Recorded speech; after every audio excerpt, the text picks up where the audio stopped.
Miles Brown will join us. How about Meta World Peace will be in the house? Michael Ealy, Larry Wilmore joined the program Wednesday. Thursday, Jeff Garland stops by. And Friday, we have Tachina Arnold and Lorenz Tate. That's all week here on First Take from L.A. You already know this. We're a day away from the start of the NBA season, and several stars will be debuting in their new digs. AD, Kawhi, PG-13 all join LeBron here in the City of Angels. KD and Kyrie are in Brooklyn. Russell Westbrook calls Houston home, and Kemba Walker is in Beantown. But how many of them will be feeling the pressure in 2019? You know what it is?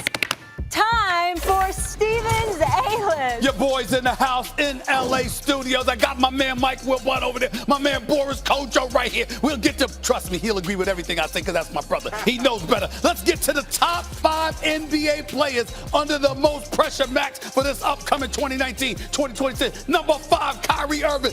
Why? Did you see that man leave Boston? Did you see how they looked when he was in Boston last year? Now you left for Brooklyn. You talked to us about some personal issues you were battling. They are in the past. You're the new franchise guy, at least until Kevin Durant comes. Kyrie Irving under pressure in Brooklyn, New York. Let's go to number 4 on the list. Give it to me right now. Ben Simmons. Why? Because he needs a jump shot. That's why. And if you are Ben Simmons and you look at the Philadelphia 76ers, Ben Simmons having a jump shot literally holds the Philadelphia 76ers championship aspirations in his hands. It's just that simple. Give me number 3 on this list, please. Give it up there. Where is it? James Harden.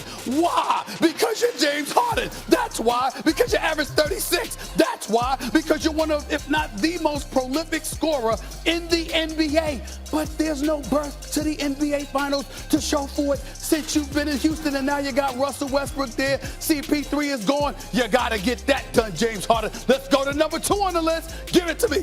Russell Westbrook. Why? Because you're with James Harden. That's why. Because you're in Houston. That's why. And because since Kevin Durant left OKC, you haven't been out of the first round. You heard me talking to him, Wilbur. Let's go to number 1 on the list. Pressure.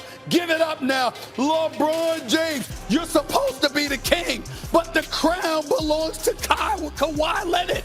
Oh, by the way, not just Kawhi Leonard, but before that, Steph Curry. You haven't been a champion in the last several years. The king doesn't have a crown. Now you got Anthony Davis. You got to get it. You're going to make it through the week with your voice? Everybody, Hey, get what's up? him. How is everybody doing? Good to have you with us. Have a seat, brother. Good to see you, man. There's a lot wrong with this. Well, it's a good list, but there are some things wrong. First of all, other than LeBron, who's always under the most pressure, he's the biggest name. He has to win a title in New York, in L.A. That's James like a workout Harden. right there. James Harden, Stephen A. Westbrook above Harden. James Harden's an MVP candidate every single year, and when the lights are shining brightest, he doesn't come through. Him. 2 names, James Harden and Simmons. I agree with. Okay. I do not agree with LeBron James at all. What? When he was 9 years old, he started having pressure. He's used to pressure. Okay. Pressure is his middle name.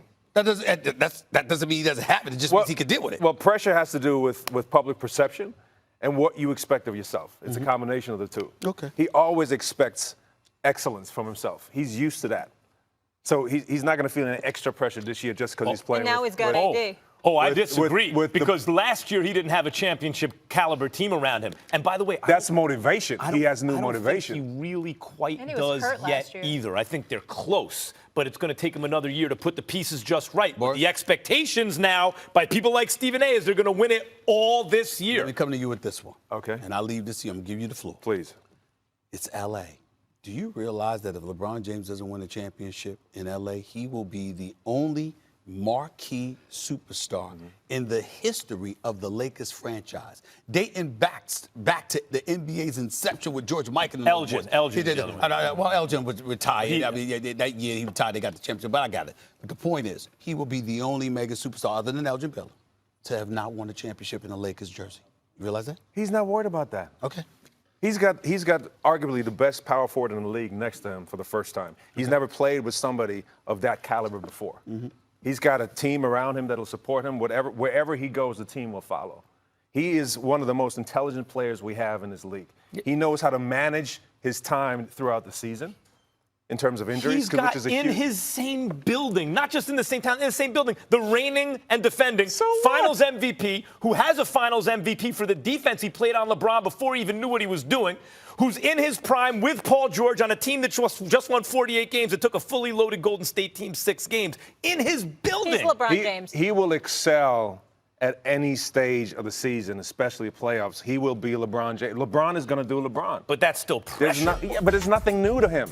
So I don't see it as heightened pressure because he's been like this ever since he started playing in the league. One thing I was surprised, though, you didn't put Steph Curry on there with the No, injuries and no. losing KD. Not I at feel all. like he's got to carry that Because team. I think Klay Thompson will be back before the season is over, and then they will remind the world they're the greatest shooting backcourt in history, and plus going to 5 NBA Finals, winning 3 championships in the last 5 years. I don't think with KD being gone and the injury to Klay Thompson, I don't think there's pressure on Steph Curry. You know at what? all. For some reason with Steph, to me, it doesn't feel like it's going to be pressure. To me, it feels like, oh, my God, what Steph's about to do to people. Like, to me, Steph got the handcuffs. He's such an unselfish player. Now he has the handcuffs off. He's going to be able to see what he can do. Not wanting him to have the game-winning shot.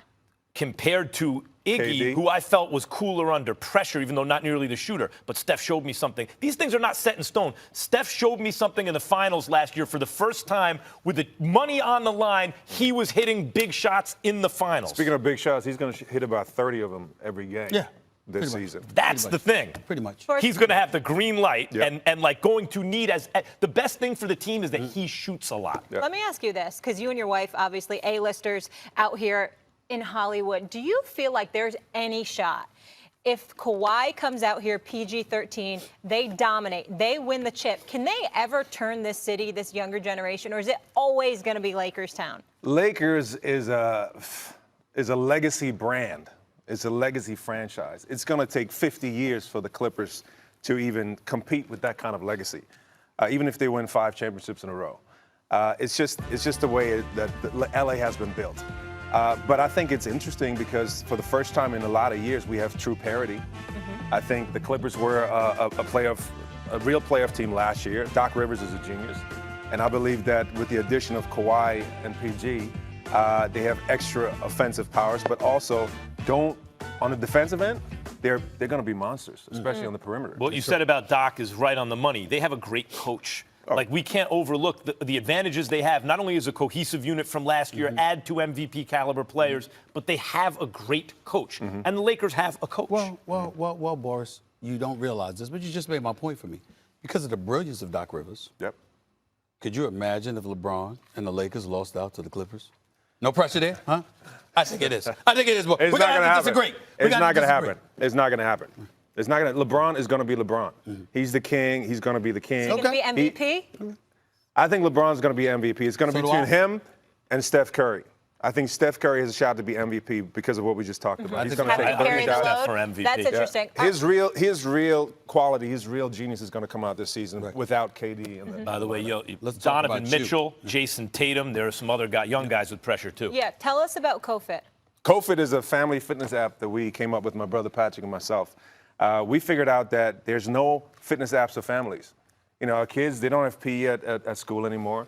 They're sitting at home awful. on the hate couch. This generation, first time in the history of the world, has a shorter life expectancy than their parents, which has never happened before. Wow. Right? So, but we also found out that a lot of people are intimidated by the fitness industry. It's all about six packs. It's all about summer bods, and they feel alienated. They don't want to participate. A lot of us don't have the time to go to the gym. They don't have money for the gym. So we are simplifying workouts and nutrition by way of just telling people to do it 5 minutes a day to create healthy habits in their lives. So we do it together as a family. So everybody out there, we just started. You have no equipment? Can it be that No kind of equipment, thing? It could just- be in your you apartment just- or...